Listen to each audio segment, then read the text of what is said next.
Welcome to the Talk Shop Podcast. Another great week here. Hi, David. Hey, Matt. How's it going, buddy? Good. We got some fun stuff going on. I got a great interview coming up with Ed Sheets. I'm very excited. We got to talk about some really cool stuff. But we want to go over the calendar. But more importantly, you got a couple days off. What did you do this weekend? You actually went to something that not many people get to go to. Yeah, spent the weekend in Cleveland. That's not the best part. I know. But Okay. Cleveland, let me tell you what, Cleveland, for any of our alum that live in Cleveland, is a very, very nice town. That's what they say, actually. As much as you get the jokes and do the Steeler thing, it actually, people say it's pretty nice. It's, seventh grade humor. But once you graduate from seventh grade, you start to realize that much like Pittsburgh, Cleveland's gone through somewhat of a renaissance. So, there's some stuff to do when you get there. They got a new stadium, they've got a science center. But the reason we went out to Cleveland was Rock and Roll Hall of Fame. Last Saturday, went out for the weekend, was the Hall of Fame induction ceremony. So kind of how it works is the Rock and Roll Hall of Fame rotates between L.A., New York, and Cleveland. So every 3 years it comes back to Cleveland. And you have that opportunity to take the 2.5-hour trip down to Cleveland to see what equates to about a 5.5-hour show, complete with inductees, inductors, speeches, and if it's naturally, it's like any award ceremony. If it was the Grammys or the Emmys, sure, they're 5.5 hours, same sort of thing. But you got to have some interest in what's being presented, or it's a really long 5.5 hours. But people that are making the trip down to Cleveland more likely are interested in the music. And I guess to defend the Rock and Roll Hall of Fame, I've been a member for the past 10 or 11 years. This last Saturday was my fourth induction ceremony that I'd seen in Cleveland. COVID screwed up a few of them, but to defend, as I mentioned, the hall, it's all music. They always catch some slack for who's being inducted, or That's not rock and roll kind of stuff it's not you hear. rock and roll. How'd Hank Williams get in? Jimmy Rogers or Cher or whatever. But it's interesting because you get still this tingle part whenever the president of the foundation talks about how rock and roll really threads through a lot of people's lives. I often said no takeaway from Ronald Reagan, but Reagan didn't bring down the wall. Rock and roll did. Who was inducted this year? So it was quite the breadth of the genres. Cher obviously was the big one. Dave Matthews Band. Cher, Tribe Called Quest got inducted. Peter Frampton got inducted. Mary J. Blige got inducted. Jimmy Buffett got inducted. They also do some different awards. Alexis Corner, who was the grandfather of British blues, was also inducted. John Mayall from John Mayall and the Blues Breakers also inducted. This was a bad year for inductions because quite a few inductees passed away. Yeah, I saw there was a number of people on that list that I know are no longer, they're not performing at this event. But got inducted while they were alive and had passed away in the last 90 days. Jimmy Buffett being one of them, John Mayall being another one. So it's kind of, you can't, I always say, how many people that made plans for yesterday aren't here tomorrow. So it's kind of, those would have been two that would have performed. Obviously, they were unable. But James Taylor did a very nice tribute to Jimmy Buffett. So it was interesting. Also had, the inductees are always, the inductors, let me change that, are always pretty interesting. Jack Black inducted Ozzy Osbourne. Which was interesting. Ozzy was there with his family. Julia Roberts inducted Dave Matthews, and Dave Chappelle. Oh, wow. Inducted Tribe Called Quest. Also, Kool and the Gang got inducted. So you can, it's 5.5 hours of really eccentric music listeners where you can go from funk to folk to, somewhat of a jam band to rock and roll so it was interesting. So yeah, it was a wide variety as they usually are. Spanning all different genres. But again, I think that when you follow back, not that I'm an expert, when you follow back rock and roll, it takes influences from all these different genres. It wasn't the originator. It took pieces from everything. So when people complain that how does so-and-so get inducted? Well, they get inducted because they've influenced people down the road. So yeah, it was a neat weekend. So I'm here prepping for the business reunion on this coming Friday, and you're out at the Rock and Roll Hall of Fame. Yeah. How is this fair in the universe? It's not fair. Okay, good. As long as you acknowledge it, I feel good when we can move on. It's rock and roll. It's... No, it was neat. It was neat to see some of the stuff you showed off, and kind of a cool... Like you said, it's always kind of neat to see that weird grouping of, it almost seems... I know it's not, but it was kind of like, if you look at the random years, it's just like, that's an odd group I wouldn't consider lumped together, but just based on time and but it makes for a quality ticket. Because literally, you never know. And it's interesting because I think going to different induction ceremonies, I know a few years back, Pat Benatar got inducted, and she was inducted by Miley Cyrus. And I was kind of like, I saw that look you just made. I was kind of like, Miley Cyrus? Isn't that the Disney? But I tell you what, hats off to Miley Cyrus. Extremely talented, extremely enjoyable. She did a very nice job inducting Pat Benatar. So you kind of, you walk out with a new respect. The other thing that's interesting, Denise also went with me. She's come to the last two. But I said it's interesting because a lot of the artists that are inducted won't use a teleprompter, so it's really some heartfelt thoughts. And Peter Frampton talked a lot about how his introduction to rock and roll was opening for the Who for an entire tour, and just some of the stories that he was telling, that hanging out with Pete Townshend and Roger Daltrey, who incidentally inducted him, and just being, a 15, 16-year-old kid hanging out with Keith Moon and some of the antics. But it's interesting. My point is, after you hear the induction speeches, it's interesting because you feel that the artist much better.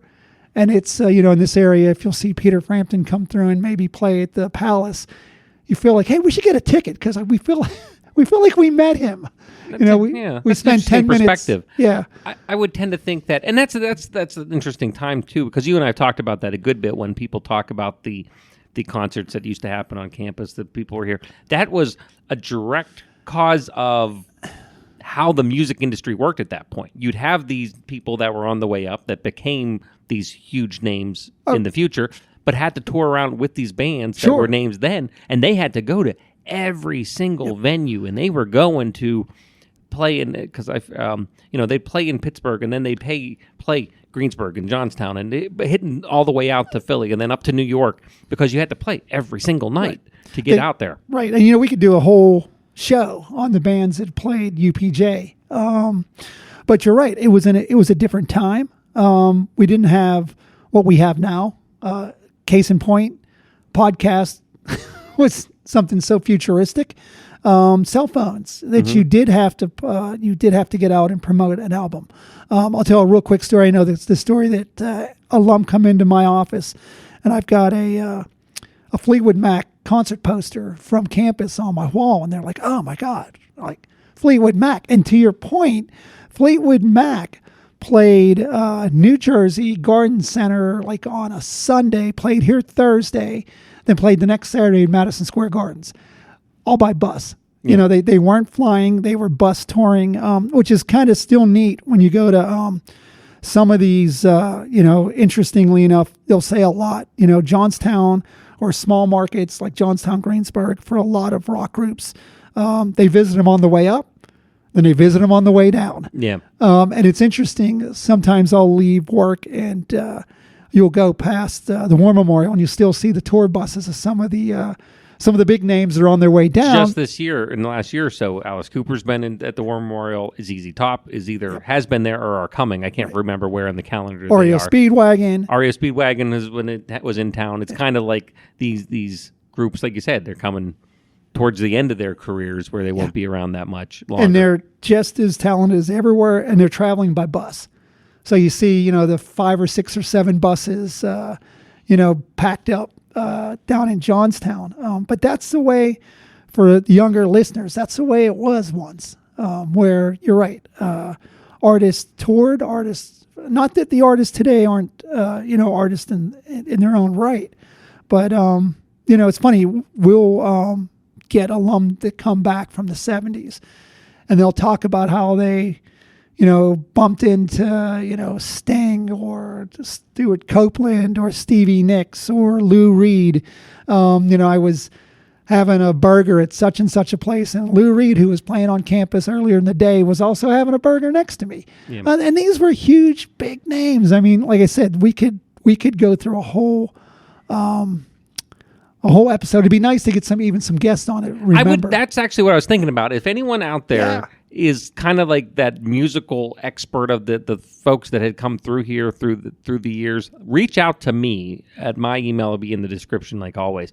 Reach out to me. Would love to have you on the show and actually I'd like to dive deeper into this music and the culture of music and so forth that was in and around campus. Because that is such a cool thing to hear these stories, and just the nature of how industry, and that industry in particular, and technology has moved on. We don't see that anymore. It's not a thing that occurs anymore. And I know we've kind of focused on the 70s and the 80s or early 70s, but I'll on time to time put in throwback on our Thursday throwback. But there were, the Dead Milkmen played here. Big alternative bands came through. So it's not just the 70s. And it's interesting to kind of bolster your point. When I post a band picture from the 80s, we get a lot of comments. Yeah. I remember that concert. I was there. Remember what happened afterwards from the concert. But that is part of student life and part of growing up. So, hey, to your point, Matt, if it's 70s, we'd love to hear from you. If it's 80s, I don't know, 90s, I guess there were some alternative groups that also came through. Sure. But by all means, Gym Class Heroes, I just posted a picture. They came through and played the P-Pack. So that would be, I think, that's a cool episode for us to have on the books. An interesting if we episode, find the right folks who want to Yeah. participate. I'd love to talk about that and dig into that a little bit more. Yeah, I think that'd be cool. But before we get to that far, you have a basketball game we're all pumped up about. You want to talk about? We're getting close. A week from today, next Wednesday, October 30th. It's like Devil's Night, the day before Halloween, isn't it? How's it the end of October already? I know, isn't it? Yeah. October flew past. The trees look end of October, but the temperature feels like, July. It is currently, as we record, 72 degrees on campus. I have 85 today, something like that. But, hey, I'm not complaining considering the alternative. But October 30th, Panthers take on our Lady Cats down at the Pete. Still tickets available. That's a 6 o'clock game. 5 o'clock, we'll be getting together at the try that again. 5 o'clock, we'll be getting together at the Icy Light Baseline Club. Man, I'm having problems. You had a rough weekend at the Rock and Roll Hall of Fame. You were out rocking and rolling. It was off a few days. But in all seriousness, if you want tickets, best to email me at dgj7@pitt.edu. And I want to make a point that this is both for alum and family.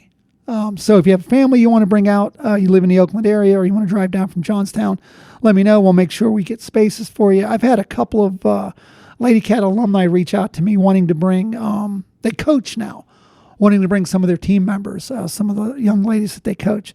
We're open to that. We're cool with that. We'll get you tickets. But it's a neat thing, again, to come out and reminisce. Also, soon to be registration page will be up very soon, hopefully within the next day to 48 hours for the November 23rd dinner and game here on campus where Lady Cats take on Mansfield. We'll do a noon gathering prior to the game, 1 o'clock game, then a 4:30 dinner honoring 50 years of Lady Cat, Mountain Cat basketball. I think it's going to be great. Hopefully, everyone get tickets. Make sure you get a hold of David. Get on that list so you can make sure and see that game. Absolutely. We'll love to have you. I am really super excited to be joined today by Ed Sheets. Hey, Ed, how are you? I'm doing good, Matt. Doing great. I guess actually, in theory, this is your second appearance on the show because I think we got you for a little bit of time on the Winterfest last year. Yeah, this would be my second appearance. I was on for the Winterfest, and we were talking a little bit about all the fun we were having. That was neat, and that's coming up again. Everyone, if you, Abby was on last week and had given us some tips, and that is coming up. So I encourage everyone to listen to that and keep an eye on our social media because those are always going to be fun games. But now we actually get to sit down and actually have a conversation with you, Ed, and talk a little bit more. What year did you graduate? December of 2012, I graduated. You were a December grad. What led to that? I had some credits from high school that carried over and was able to take a couple extra courses for the semester. So I was actually able to finish up a semester early, which was nice. Pretty neat. What did you major in? Communications. Why did you pick communications? Well, I bounced back and forth with a few different things, and by the time it was the point to pick, I had looked at some options and had been involved with the radio station and some other activities, and it seemed like a good fit for me. And I liked the professors that were in that department, and it ended up being a pretty good decision. Yeah, we're going to talk about some of the because I saw you working in communications on Friday night. So we'll talk about that in a little bit. Was there any other look at what led you to UPJ to begin with? So I've been on campus since I was pretty much a little kid. My dad's a Pitt Johnstown graduate, and for many, many years, he's been a member of the tournament committee for the Mountain Cat tournament that's held every year in December. So I've been tagging along with him to Mountain Cat tournaments and to different athletic and alumni events since I was probably 3 or 4 years old.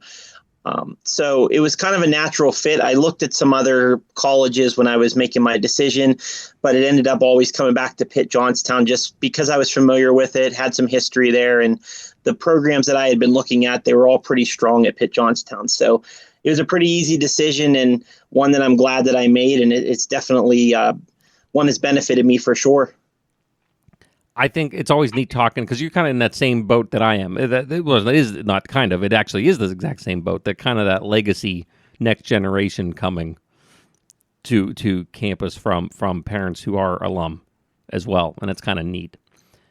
It gives us a different perspective, I think. Sometimes we kind of remember the old stuff. Old air quote. David, it would be current for David.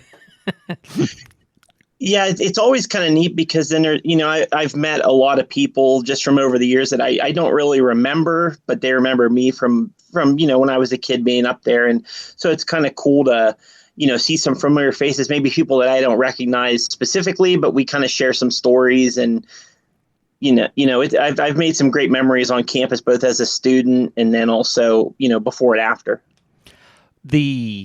What did you end up doing once you got your degree?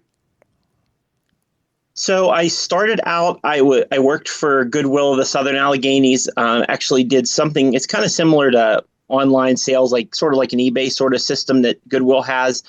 And then by the way, not to interrupt, I'm sorry, that is a huge kind of I don't want to say secret, but that's an amazing kind of thing that on the back end of that Goodwill, when you can actually see some of the stuff that's on there for bid.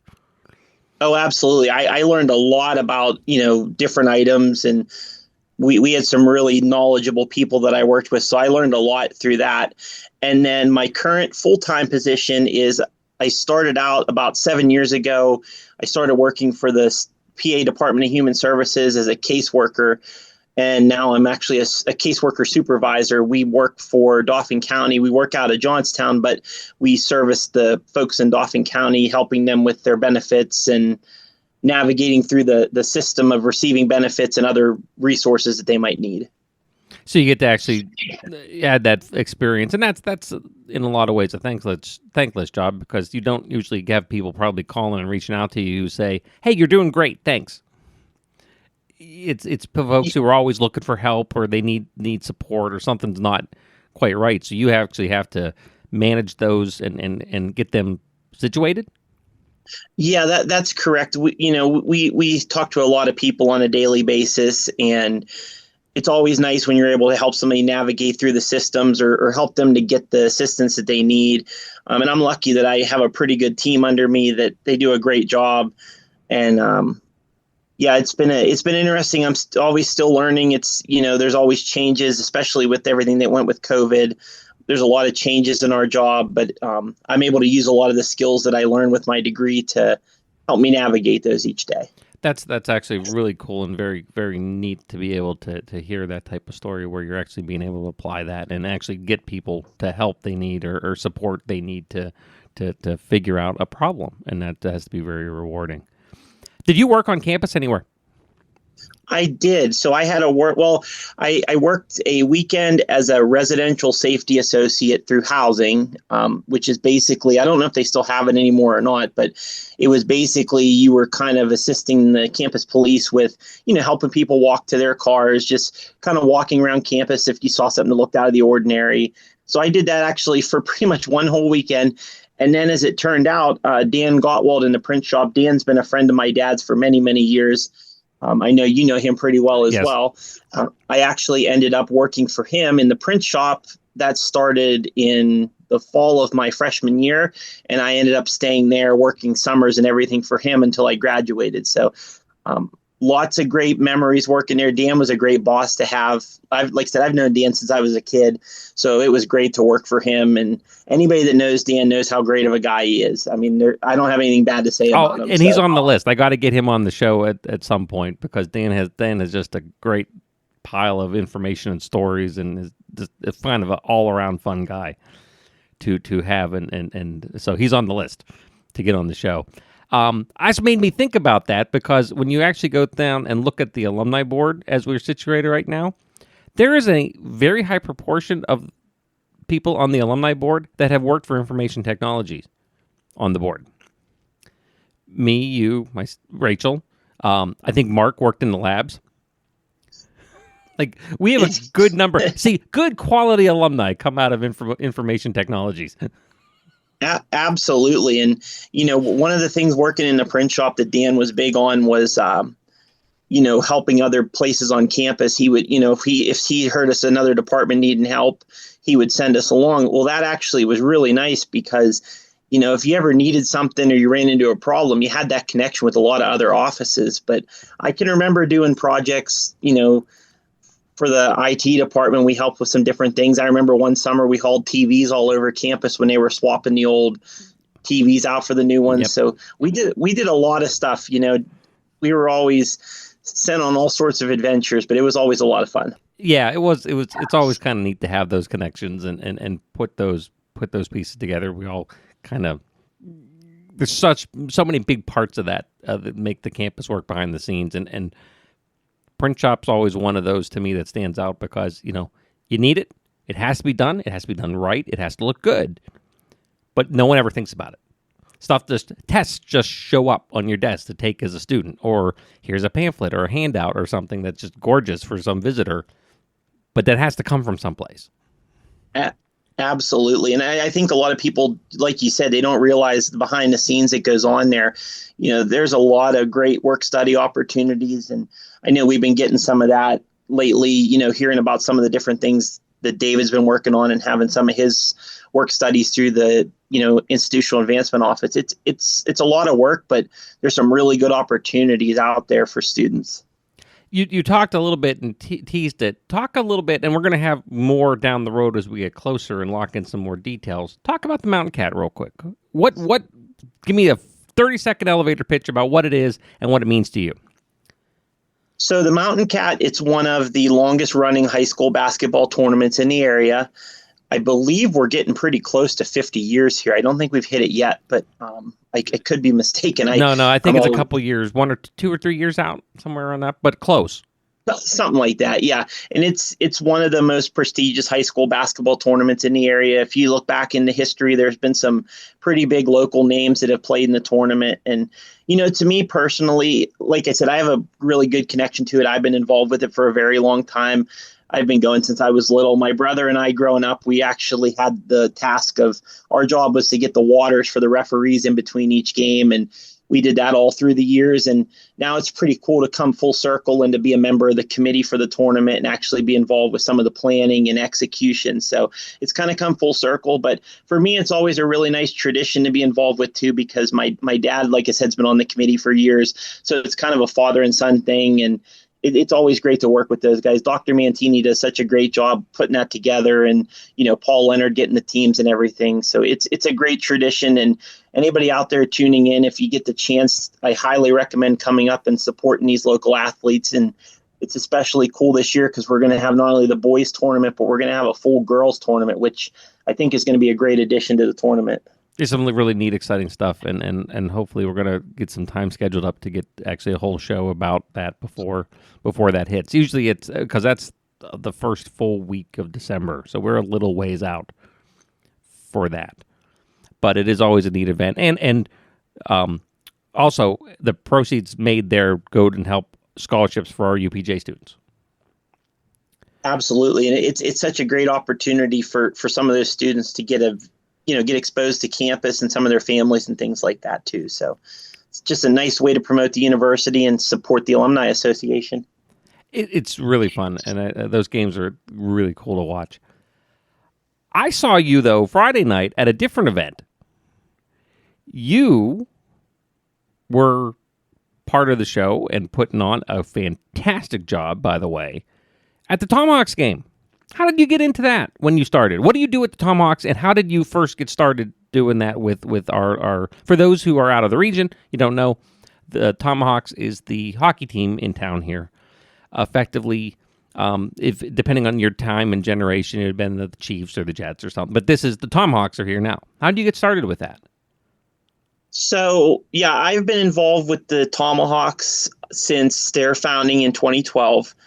And honestly, around that, yes. That's wow. That has gone fast. I know it's hard to believe. And I honestly started thinking of that a couple weeks ago. This is my 13th season with them. And I'm one of the few that's actually been there the entire time. There's only a handful of us left that can say that. So that's a pretty cool honor to have. But honestly, it was back in 2012. I was starting to look for some internship opportunities. And I actually did a little bit of work for the Chiefs in high school. I did like a job shadow kind of thing with them. And then I did sort of a mini internship with the Wheeling Nailers. They're another minor league team that used to play the Chiefs. They are based in Wheeling, West Virginia. They came up here for 2 years and played. And then the Tomahawks, which are now the local junior team that we have, they were coming in and looking for interns. So I met with the owner and general manager actually at the Holiday Inn downtown, and we talked for a while, and I ended up coming in as an intern. My plan was I was going to come in as a communications intern, and that was going to be my thing. And I started doing that. And about a month into the season, the guy that was supposed to do the music for the team up and quit. He had a family issue that popped up and he had to quit. So they quickly threw me into the fire and trained me to be to do the music for the games, which I've been pretty much doing ever since. And I can honestly say I've pretty much done everything for the organization except the mascot. I think I've done pretty much everything else you could possibly do. Wow. It is so neat to get down there and they can just work. Oh, there's Ed in the box. There you go. And you can wave across and see you. And you do, like I said, I tell you differently if I felt differently. You do a great job. Kind of keep things going. You get very informative, but you don't overload us with stuff in the crowd. I get to go down probably about maybe somewhere between 5 and 10 times a year with Colonel Lingenfelder, and we just kind of get to see these games. And Friday night was great. A little nervous at the beginning. A little bit of a slow start on Friday night, but man, did they come on about halfway through that first period and just kept that pressure on. Absolutely. It's been kind of a tough year this year. It's a rebuilding year. There was some changes. We have a new coach and a lot of new players. So they were kind of getting their legs under them here earlier this year, and they've kind of hit their stride. We had a really good weekend this weekend. The team picked up a weekend sweep over a pretty good team from Rochester, New York. So they're headed on the road here for 2 weeks now. But yeah, I really enjoy working for the Tomahawks. Like I said, I've been doing it for many years, and it's always something I do enjoy. I work with a great group of guys down in the penalty box, and our staff in general does a great job. Our front office staff is really solid, and it's a great team effort. And there's nothing better than entertaining people and having people go home happy. That's what we always achieve for. They've always been good to work with. We did our game last year with the Tomahawks. We don't have anything to announce yet, but we're working on some good stuff for this year. But I had even done group tickets and stuff, and they've always been great to work with over the years. So I'm not surprised to hear you say that. Oh yeah. It's like I said, it's a great organization to be a part of, and I've had some pretty cool experiences come out of it. I've gotten to meet some really great people, and you never know what's going to happen from night to night. But it's all lots of great memories, lots of great stories have come out of my time with them. So it's always exciting to get down there, and I encourage that, and especially stay tuned. Like I said, Ed's a little more in the know on some of the things that he's been working on. So stay tuned. I think there's going to be some cool stuff coming up on that. Well, Ed, before I let you go here, you and I have a shared interest, and I'd like to nail you down here as we're recording on the 22nd. As a fellow fan, we have 3 races to go in the NASCAR Cup Series championship races this year. I know you're a big Chase Elliott fan. Do you know where he is in the points? How far back? I Are you not looking? I unfortunately do know, and it's funny you mentioned that, because there's a coworker of mine that we were talking before Saturday night's game, and I said, man, I would love to see Chase come out and win the race on Sunday and be locked in. And I didn't get to watch the start of the race. I turned it on about 100 laps in, and I find out that he's wrecked out in 33rd. So that kind of killed my Sunday afternoon there. Oh man! So inside we have Logano, Bell, Larson, and Byron. Who out of those 4 do you think won't make? If you had to throw one of those 4 out in the next 2 races, who do you think not makes it? It's tough, but I'd have to say probably Byron. But I think it's going to come down to the wire at Martinsville. And like I said, I'm hoping Chase can find victory lane here in one of these 2 weeks. But as much as I'd love to see Byron win, I think he'd be the odd man out. I tend to agree. I think Larson's has a series of bad luck going on right now, but not bad, not like serious bad luck. It's just kind of been he'll get his feet back under him, and Bell just looks gangbusters.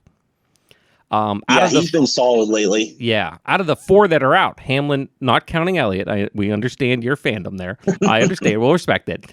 Out of the remaining 3, Hamlin, Tyler Reddick, or Ryan Blaney, which one of those 3 do you think could work their way in?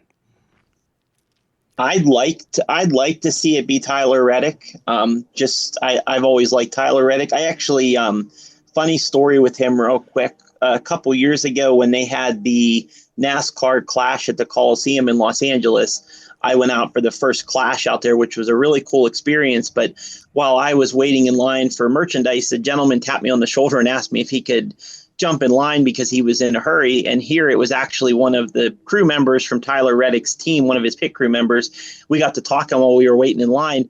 Turns out he was from Punxsutawney. So ever since I found that out, I've always kind of been a fan of Tyler Reddick on the side. So I'd love to see him make it in. And, if Chase can't win it, I wouldn't mind seeing him win it. Yeah, that's taken looking at those final 3.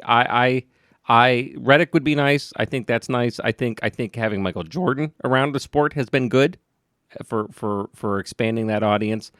I'm kind of always the perennial God, it would just nice to see something with, and you're going to yell at me, but to get Hamlin off that, hey, okay, you finally win the championship, go on, you're good now. But he might just be this generation's Mark Martin. Blaney won it last year, so yeah, I think between Elliott and Tyler Reddick, those 2 are good. I think William Byron probably is the one out from my pick too. I think he's just been a little too quiet. But hey, we all know, Ed, you know as well as I do, it's an even year, means it's Joey Logano. Yeah, it's looking more and more like that trend's going to continue, and always a good race at the finale in Phoenix, and hopefully these next 3 are really good, because it's not a long stretch, but that little stretch over the winter where we don't have races is always kind of tough. Oh, it's awful. I hate it. I hate it. Ed Sheets, thank you so much for joining us on the podcast this week. as always, it's great to talk to you, and I'm sure we're gonna have a lot of cool stuff that you're involved with. We're gonna be announcing here in not too distant future. Absolutely. Stay tuned. And Matt, thank you for having me and for all you do with the podcast. It's an honor to be a guest here with you, and looking forward to seeing what else you guys have down the line, because you always have such interesting guests. I think you're going to really like next week's. Let me put it that way. Again, I'm not going to spoil it, but next week's is going to be big for us. So sounds good. Ed, thank you so much. Everyone else there, I want you to have a great week, and we will be there in your ears next Wednesday. The Tuck Shop podcast is recorded live on the University of Pittsburgh at Johnstown campus. Update your contact information with us by visiting johnstown.pitt.edu/alumni. Connect with us online via Facebook and LinkedIn, or consider donating to the university at give2, that's GIVETO.pitt.edu/GiveUPJ.